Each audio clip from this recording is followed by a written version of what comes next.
Deep within a land painted with the emerald greens of ancient trees and the sapphire blues of hidden streams, lived a little girl named Luna. Luna wasn't like other children who found joy in bustling towns or noisy playgrounds. Her heart belonged to the forest, a vast, whispering world that stretched out behind her small cottage. Every day, as soon as the sun kissed the horizon, Luna would slip out of her home and wander among the towering oaks and slender birches. She knew the forest like the back of her hand, every winding path, every moss-covered stone, every secret glade where sunlight danced through the canopy. For Luna, the forest wasn't just a collection of trees. It was a living, breathing friend. She believed that if you listened closely enough, truly listened with your heart, you could hear its secrets. She'd press her ear against the rough bark of a wise old pine and imagine it telling tales of the seasons it had witnessed. She'd watch the squirrels chase each other up trunks, their chatter like bursts of laughter. The gentle rustle of leaves was a soothing lullaby, and the babbling of the brook was a cheerful song. Luna felt a profound connection to this magical place, a sense of belonging she found nowhere else. One particularly warm afternoon, as golden light filtered through the leaves, creating a mosaic on the forest floor, Luna ventured deeper than she ever had before. She was following a brilliant blue butterfly with wings that shimmered like tiny stained glass windows. The air grew still, and the usual symphony of forest sounds seemed to hush. It was in this quiet that she heard a sound so faint it was almost carried away by the breeze. It was a soft, collective whisper, like the sigh of 1,000 tiny voices. "Help us! Please, help us!" Luna's heart skipped a beat. She looked around, but there was no one in sight. The voice wasn't human. It was ethereal, woven into the very fabric of the air around her. Curiosity, mixed with a touch of concern, guided her feet. She followed the sound, her senses on high alert.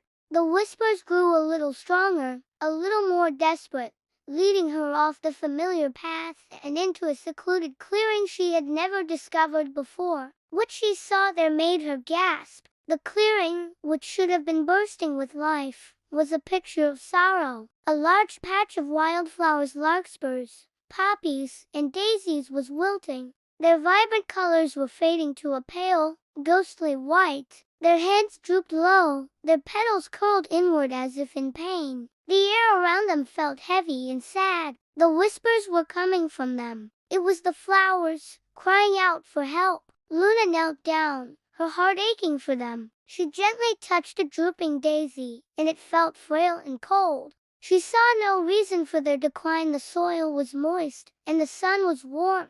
Luna knew she couldn't just leave them. She had to do something. She didn't have magical potions or ancient spells. All she had was her love for the forest and a heart full of kindness. She remembered her grandmother once telling her that everything in nature responds to love, that a gentle word or a happy song can bring comfort to any living thing. So, sitting in the middle of the fading patch, Luna closed her eyes and began to sing. It wasn't a rehearsed melody or a song with clever lyrics. It was a song straight from her heart. She sang about the beauty of the sunrise, the feeling of cool moss under her fingertips, and the joy of watching a spider spin its dewy web. She sang of her gratitude for the shade of the trees and the sweet taste of wild berries. Her voice, pure and filled with genuine affection, floated through the clearing. It was a song of kindness, a hymn of appreciation for the natural world she so adored.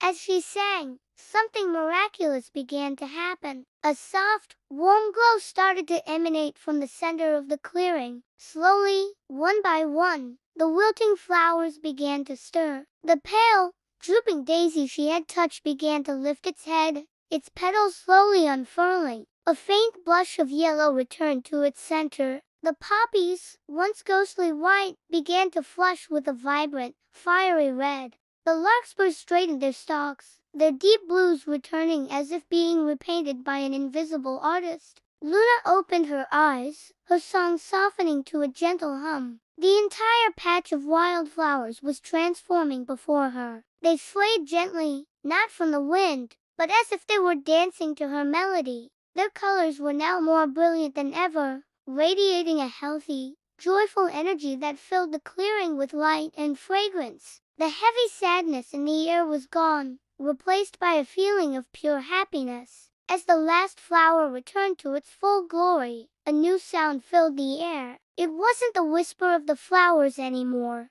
It was a deeper, more resonant voice that seemed to come from the trees, the earth, and the wind all at once. The entire forest was speaking to her. "Thank you, kind heart," it rumbled gently. "Your love has healed us." Luna smiled, her heart overflowing with a warmth she had never felt before. She hadn't just saved the flowers. She had communicated with the forest in the most profound way possible. She finally understood. The forest was always speaking, always sharing its joys and its sorrows. From that day on, Luna's walks in the woods were different. She didn't just listen for secrets. She listened for how she could help. She knew that the greatest magic of all wasn't found in spells or wands, but in a simple, open, and kind heart. Nature, she learned, always speaks to those who are willing to listen with love. Thanks for watching. If you enjoyed this story, don't forget to like and subscribe for more.